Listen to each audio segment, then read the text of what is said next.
वंदे गौमातरम ज्योतिर्मय गौमनी संस्थान में आपका हार्दिक स्वागत है। साथियों, आज हम बात करेंगे शरद पूर्णिमा की खीर, शरद पूर्णिमा का महत्व और शरद पूर्णिमा में खीर कैसे बनाएं, किस तरह से हम औषधि युक्त खीर बना सकते हैं। आइए जानते हैं। ऐसा कहा जाता है कि शरद पूर्णिमा के दिन चंद्रमा से अमृत की बारिश होती है। ये इसलिए कहा जाता है कि जैसा कि मैंने पहले आपको बताया था कि देशी गौ माता मात्र एक ऐसी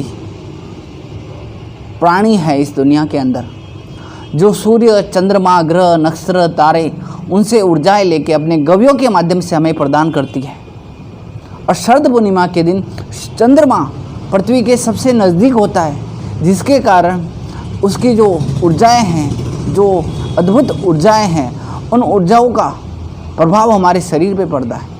अगर हम देशी गौ माता की दूध से बनी हुई खीर का सेवन और खीर का जो बनाने का तरीका है वो चंद्रमा की उपस्थिति में छत पे अगर किया जाता है तो उस खीर के अंदर चंद्रमा की ऊर्जाएं, देशी गौ माता द्वारा जो चंद्रमा की ऊर्जाएं उस दिन विशेष रूप से उस दूध के अंदर होती है, उस दूध का हम उपयोग करके जब हम खीर बनाएंगे चंद्रमा की उपस्थिति में तो वे अद्भुत औषधि का काम करेगी और आपको साल भर बीमार नहीं होने देगी। कुछ व्यक्तियों का प्रश्न होता है, हम खीर तो खाते हैं लेकिन बीमार होते हैं। उसके साथ अगर आपकी गलत दिनचर्या है तो केवल खीर खा के आप स्वस्थ नहीं रह सकते, आपको अपने दिनचर्या में सुधार करना होगा। ये खीर औषधि युक्त है और अमृत के समान है। आइए जानते हैं खीर के अंदर कौन कौन सी औषधियाँ हम मिला सकते हैं। सबसे महत्वपूर्ण है खीर बनाने के लिए दूध। जो खीर बनाने के लिए हम जो दूध प्रयोग करेंगे वो दूध थैली का नहीं होना चाहिए, देशी गौ माता का दूध होना चाहिए, तभी आपको पूर्ण रूप से लाभ मिल पाएगा। तो आप देशी गौ माता का दूध लें। दूसरा इसमें जो सबसे महत्वपूर्ण है ध्यान रखने योग्य बात वो है बर्तन।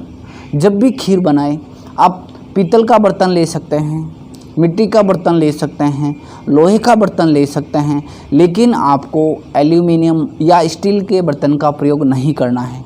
ये आपको विशेष ध्यान रखना है। इस खीर को बनाने के लिए देशी गौ माता के दूध का प्रयोग करना है। उसके बाद जिन औषधियों का प्रयोग करना है उनकी जानकारी हम आपको दे देंगे।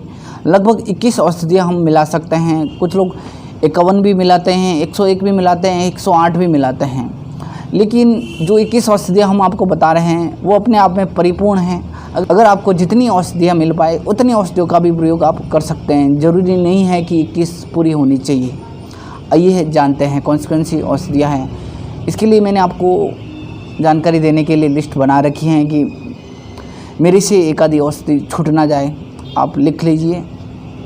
इसके अंदर सबसे पहले शतावरी, अश्वगंधा, हल्दी, लाल चंदन, सफ़ेद चंदन, ब्राह्मी, शंखपुष्पी, सौंफ, गुलाब, मुलेठी, छोटी इलायची, बड़ी इलायची, दालचीनी, अर्जुन की छाल, तेजपत्ता, काली मिर्च, सौंठ, लौंग, कमल का फूल, जायफल, नागरमोता, इन सभी औषधियों को लेके चूर्ण बना देना है।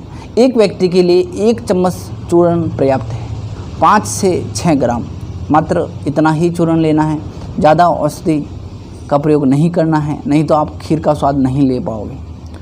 अब हम बात करेंगे अलग अलग रोगों के लिए विशेष औषधि कौन सी प्रयोग कर सकते हैं, उसके बारे में हम जानकारी देंगे। उसके लिए सबसे पहले हैं लीवर या किडनी। लीवर या किडनी डिजीज़ है तो आप पुनर्नवा लगभग 2 चम्मच ले लीजिए, उसका काढ़ा बनाना है, उस काढ़े के अंदर खीर पकानी है अगर लीवर या किडनी संबंधित रोग है। उसके बाद हृदय संबंधित अगर रोग है तो अर्जुन की छाल का काढ़ा बनाना है और उस काढ़े के अंदर खीर को पकाना है।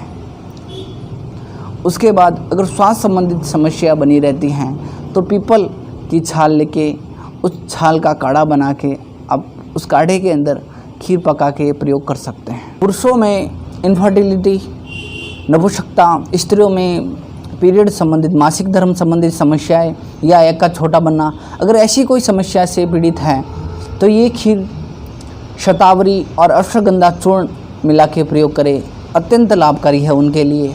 अगर आपको किसी भी तरह की औषधियाँ मिलने में दिक्कत है या पंसारी की दुकान पे नहीं मिल रही हैं तो संस्थान द्वारा गव्य पेय बनाया जाता है, जो एक हर्बल टी है, आयुर्वेदिक चाय है, आयुर्वेदिक काढ़ा भी कह सकते हैं।